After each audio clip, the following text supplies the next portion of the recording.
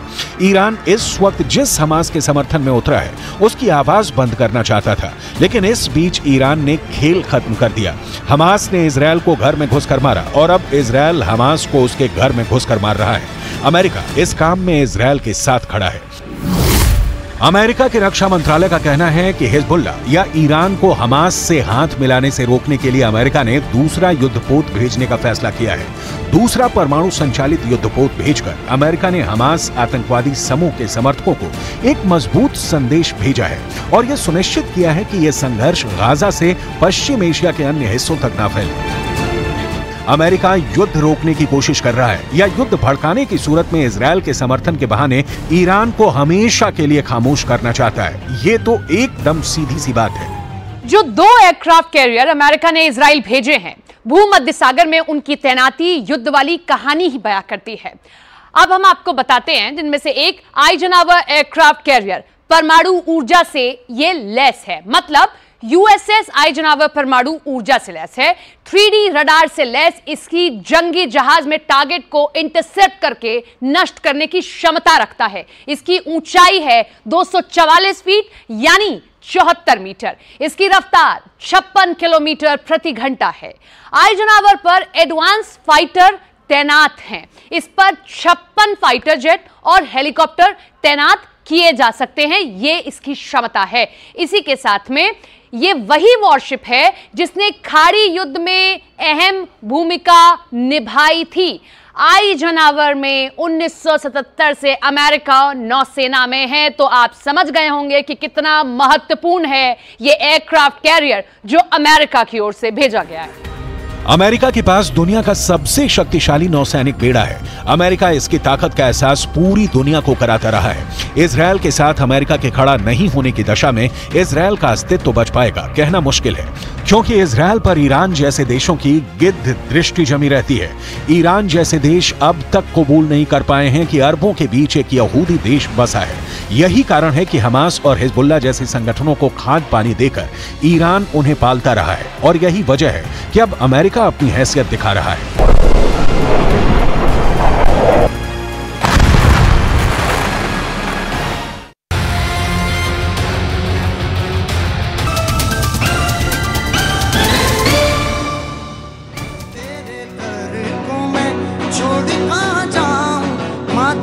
कोई द्वार ना दिखे हो तेरे दर को मैं छोड़ कहाँ जाऊं, ना दूजा कोई द्वार ना दिखे हो तेरे दर को मैं छोड़ कहाँ जाऊं, माँ दूजा कोई द्वार ना दिखे हो अपना दुखड़ा मैं किसको सुनाऊं, माँ अपना दुखड़ा मैं किसको सुनाऊं, माँ दूजा कोई द्वार ना दिखे हो तेरे दर को मैं छोड़ कहाँ जाऊं, माँ दूजा कोई द्वार न दिखे। तेरे आगे मैंने दामन पकड़ा है, मुझको ए मैया तेरा ही सहारा है। तेरे आगे मैंने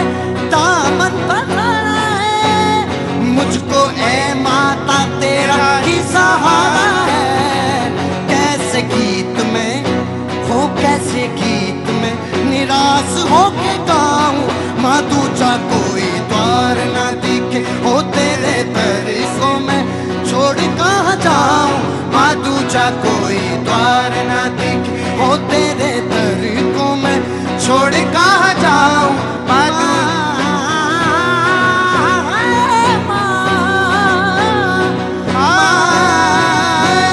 तेरे तरीकों में छोड़ कहाँ जाऊं, माँ दूजा कोई द्वार ना दिखे हो तेरे तरीकों में छोड़ कहाँ जाऊं, माँ दूजा कोई द्वार ना दिखे।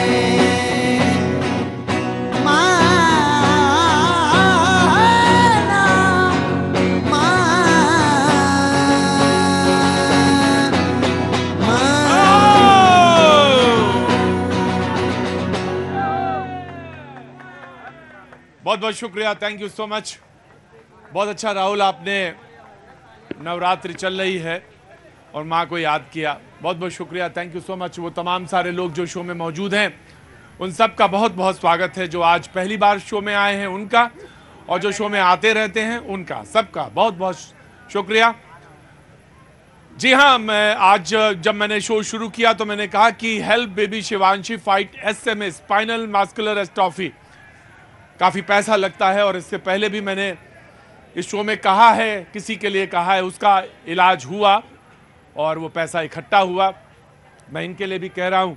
मुझे किसी ने फ़ोन करके कहा कि अगर ये पता चले कि अभी कितना पैसा आया या आज के शो में जब मैंने कहा तो कितना आया, मैं उसमें ज़्यादा डिटेल पे नहीं जाता, लेकिन मैं इसमें सिर्फ इतना कह रहा हूँ कि ज़रूर करिए। और जब नवरात्र की बात हो रही हो, माँ की बात हो रही हो, किसी बच्ची की बात हो, तो मैंने तो उसको यहीं से जोड़ दिया सीधे सीधे कि नवरात्र में जब आप कन्या खिलाते हैं तो इससे अच्छी तो कोई बात ही नहीं हो सकती। बहुत बहुत शुक्रिया सर, आप तमाम सारे लोगों का जो स्नेह है, जो प्यार और जो मोहब्बत इस शो को मिलती है, वो उसका मैं कोई भी वर्णन नहीं कर सकता। सदैव ऋणी हूँ इस बात का। लेकिन हाँ, उसका एक ही कारण है, और कारण वो ये है कि मुद्दा आपके नज़दीक होना चाहिए, और अगर आपके नज़दीक मुद्दा नहीं है तो रॉकी भाई बात नहीं बनती ना। हाँ, बिल्कुल बात नहीं बनती। अगर कोई मिलावट कर दोगे जरा से तो पता चल जाएगा दूध में पानी कितना है, कितना है। कहाँ के रहने वाले हो? मैं यूपी का। तो दूध में पानी नहीं मिलाना है, लेकिन हाँ, इतना जरूर बात हम आपसे कहना चाहते हैं कि 24 का चुनाव बहुत जल्दी, मुझे भी चुनाव की यात्रा में, हालांकि बहुत लेट हूं मैं, निकलना है इस हफ्ते, प्रॉबेबली मैं निकलूंगा। छत्तीसगढ़, मध्य प्रदेश और राजस्थान की यात्रा, पहले तेलंगाना और मिजोरम तक। और तमाम सारे लोग जो बातचीत के सिलसिले से यहाँ जुड़ रहे हैं, मैं सबका स्वागत करना चाहता हूँ। जो बात कहना चाहते हो वो कृपया हाथ उठाएंगे और मैं उनके पास तक पहुँचने की जरूर कोशिश करूँगा। सबसे पहले, हाँ, सबसे पहले भवानी से पूछेंगे जो वहाँ पे मौजूद है। जी रुको, खड़े रुको, एक मिनट रुको। जी, कहाँ से आना हुआ? दिल्ली से ही है। दिल्ली से। क्या नाम है? यशी। यशी, यशी क्या करती हैं आप? स्टूडेंट है। स्टूडेंट हैं। क्या पढ़ रही हैं? History honours. History honours. कभी कभी शो में आया करो, मेरे शो में जरूर आया करो। जब मैं रेगुलर हूँ यहाँ पे तो जरूर आया करो। क्या नाम है इनका? क्या नाम है? हर्षिका। हर्षिका, बहुत बहुत शुक्रिया। जी, कुछ कहना है? बस इतना ही कहना चाहेंगे कि आदमी को अगर वोट देना ही है तो सब कुछ ओवरऑल कैलकुलेट करके देना चाहिए। जैसे मिसाल के तौर पे, मतलब ये इतनी अच्छी बात है आपने कही कि अगर किसी को वोट देना है तो सब कुछ कैलकुलेट करके वोट देना चाहिए। तो इसमें क्या कैलकुलेट करें? क्या लॉन्गिट्यूड, क्या लैटिट्यूड, कौन सी वर्टिकल लाइन, क्या सिर्फ देखना चाहिए? यही सबके प्रोज एंड कॉन्स होते हैं। हाँ। तो अगर जिसका प्रोज ज्यादा है तो हमें उसको तरफ जाना चाहिए। ऐसा नहीं कि मतलब हम लोग अंधभक्त होकर चलते रहें। सब हाँ। सारे लोगों का हम लोग को अच्छाई और बुराई देख के चलना चाहिए। ऐसे भी आपका वोट है? हाँ, आपका वोट है। रहने वाली कहाँ की हैं आप? बिहार के। बिहार में कहाँ से? गया से। गया से। ओ, हैं? कौन माधुरी जी? हैं?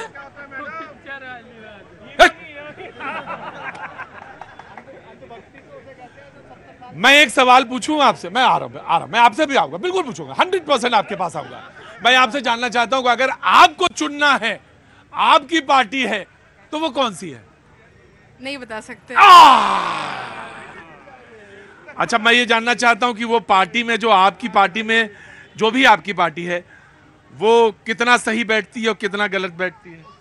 जो भी है बस डिस्क्लोज तो नहीं करेंगे, पर जो भी हम सही इंसान को वोट करेंगे। नहीं, वो तो मुझे मालूम है आप करेंगी, लेकिन अभी कौन लग रहा सही है? तो शो में खड़ी हैं आप, तो मैं जानना चाहता हूँ, लोग आपको सुनना चाहते हैं कि अगर इसने इतना बीए ऑनर्स कर रही है हिस्ट्री से, तो इन्होंने कुछ सोचा होगा, समझा होगा, तो वो कौन सी पार्टी है? देखिए, अगर बात करें भाई देखिए, गलत बात है ये। अगर आप ऐसे करेंगे तो आप प्लीज मेरे शो से चले जाइए। और बदतमीजी के लिए कुछ हमें ज्यादा करना नहीं पड़ता। बदतमीजी माथे पे ही लिखी रहती है, कपारे पे हम पढ़ लेते हैं कि ये बदतमीज है, और फिर हम 1 सेकंड नहीं लगाते कि सबसे बिल्कुल आप रोते हुए बिलबिलाते हुए जाएंगे। बहुत ज्यादा काबिल मत बनिएगा जी। अगर हम लोग करंट गवर्नमेंट का बात करें तो वो ऐसा गवर्नमेंट है जो अगर कोई भी सिचुएशन इंटरनेशनल या नेशनल हो तो वो एग्रेसिव अटेम्प्ट तुरंत ले लेता है कि हाँ हमें ये चीज़ हटाना है या फिर कुछ करना है, तो हाँ हम हैं उसके लिए। पर अगर बात करें इकोनॉमी की तो उसमें शायद थोड़ा बहुत लैग सब में रहेगा। ऐसा नहीं है कि जो है नहीं है कोई फर्क नहीं पड़ता है, पर हाँ अगर इंटरनेशनल नेशनल रिलेशंस का बात करें तो बेस्ट है। मतलब अगर बात करें तो कोई ऑप्शन में रहे तो कुछ कहा भी जाए। आप सोचेंगे कि निकलवा ही लिया इन्होंने मुंह से, आप सोचेंगे बहुत काबिल समझ रहे होंगे हमको। नहीं, मैं जानना चाह रहा था कि जो युवा पीढ़ी है वो एनालिसिस कर रही है तो किस वजह से, कहां पे। राहुल गांधी ने कहा कि आप कहते, मल्लिकार्जुन खड़गे ने कहा, माफ करिएगा, राजस्थान में, कि आप कहते हैं कि हम देश तोड़ रहे हैं। अरे हम तो भारत जोड़ो यात्रा कर रहे हैं, देश आप तोड़ते हैं।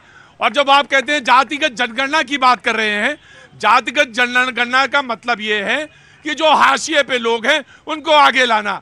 अरे हम तो भारत जोड़ो यात्रा करने वाले हैं, हम देश को नहीं तोड़ रहे हैं। बीजेपी पहले इस बार, उसके बाद कांग्रेस। जी, 3000 किलोमीटर चले भारत जोड़ो यात्रा में। 3000 किलोमीटर चलने के बाद की नफरत बहुत है, उनको जोड़ना है सबको। आखिरी में जब कश्मीर पहुंचते हैं राहुल गांधी तो युवाओं से मिलते हैं, वो कहते हैं और अपनी बहन के साथ खूब खेलते हैं, वो वहां इतनी सुरक्षा इनको, और उसके बाद कहते हैं कहीं कोई नफरत नहीं। मैंने आपसे फिर कहा था नफरत देश में नहीं है, नफरत कांग्रेस बोती है। उदाहरण मैं दे रहा हूं, अभी हमारी बहन कांग्रेस की प्रवक्ता ने उदाहरण दिया, उदाहरण चीन का, चीन की सेना पीएलए का उदाहरण दिया।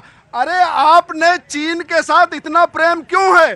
चीन से आपने एमओयू साइन किया सूचनाओं के आदान प्रदान का, सूचनाएं क्यों आप लेती हैं चीन से? अपनी सूचना का स्रोत पैदा करिए, अपने देश की सूचना लीजिए, जनता की सूचना लीजिए। राइट। हम क्यों कहते हैं कि इन्होंने लगातार इस देश के अंदर केरोसिन छिड़कने का काम किया है? एक छोटे बच्चे, जी थोड़ा सा आगे आ जाएंगे हम, थोड़ा आगे आ जाएंगे थोड़ा जी। एक छोटे बच्चे को मुस्लिम होने पर उसके मुंह पर उसके चाटे जड़े जाते हैं, ये सबने देखा वो वीडियो, और आपने उसके ऊपर डिबेट भी किया था। कितनी इस देश के अंदर लगातार नफरत फैला रही है, लेकिन एक व्यक्ति खड़ा है जो हाथ पकड़ रहा है सभी युवाओं के, खासकर कि राहुल गांधी जो लगातार जननायक बन रहे हैं और जनता के बीच जा रहे हैं, शांति स्थापित करने की बात कर रहे हैं। लेकिन वहीं देश के प्रधानमंत्री, जब वोट तो ले लिया उन्होंने, मणिपुर में सरकार भी अपने नाम पर बना ली, लेकिन किया क्या उन्होंने? मणिपुर जलता रहा। और वहीं मैं हरियाणा से आती हूँ, नूह में लगातार हिंसा हुई, और मैं कहती हूँ जिन युवाओं के हाथ में किताबें कलमे देनी चाहिए थी, इन लोगों ने उनके हाथ में पत्थर देने का काम किया। ओके एक मिनट को, सरकार में पत्थर कौन चला रहा था? मनमोहन सिंह जी की सरकार थी, कश्मीर में पत्थरबाजी हो रही थी। आज अभिनव भारत चला रहा था, कोई अभिनव भारत चला रहा था, पत्थर इन्होंने अभिनव भारत चला रहा था, अभिनव भारत के सदस्य पत्थर चला रहे थे इस देश में।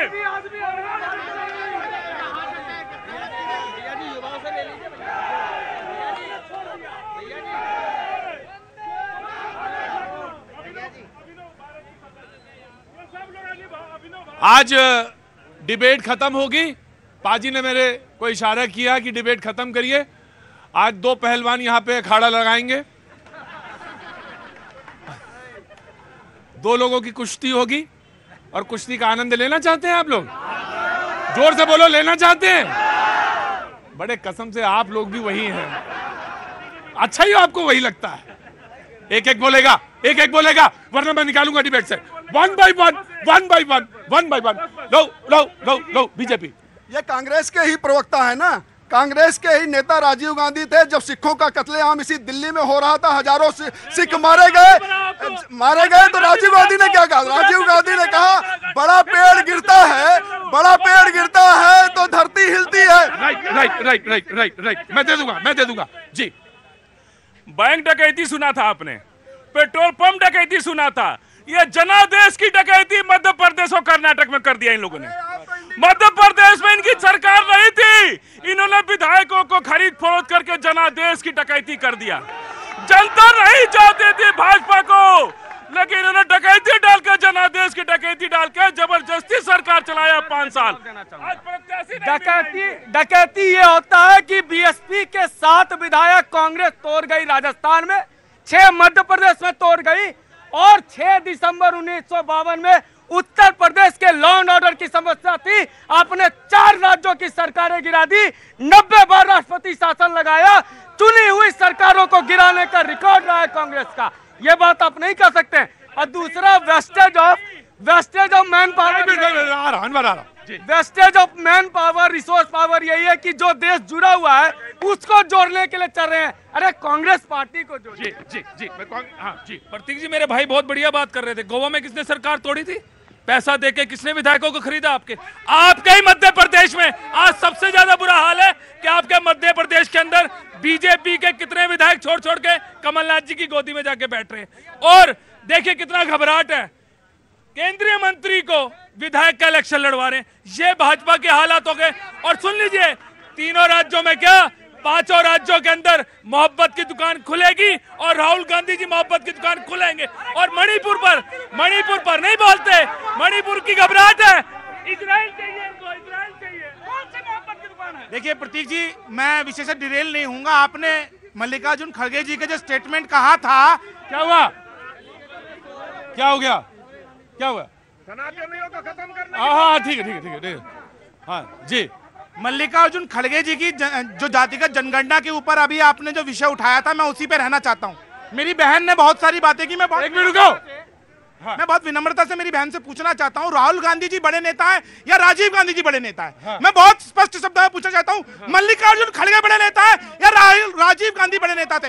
याद कीजिए 1980 के अंदर जब वीपी सिंह की सरकार थी, मंडल कमीशन पर उन्होंने स्पीच क्या दी थी? उन्होंने यही तो कहा था कि वीपी सिंह जी को आप समाज को तोड़ रहे हैं, आप जातियों में बांट रहे हैं। अगर इस देश को विकसित राष्ट्र बनाना है तो जातिहीन और धर्महीन हमें ये समाज बनाना होगा। और ये कांग्रेस क्या कर रही है? आज उन क्षेत्रीय दलों के संग कटोरे के लेके भीख मांग रही है टिकट की कि भैया हमें हो गया।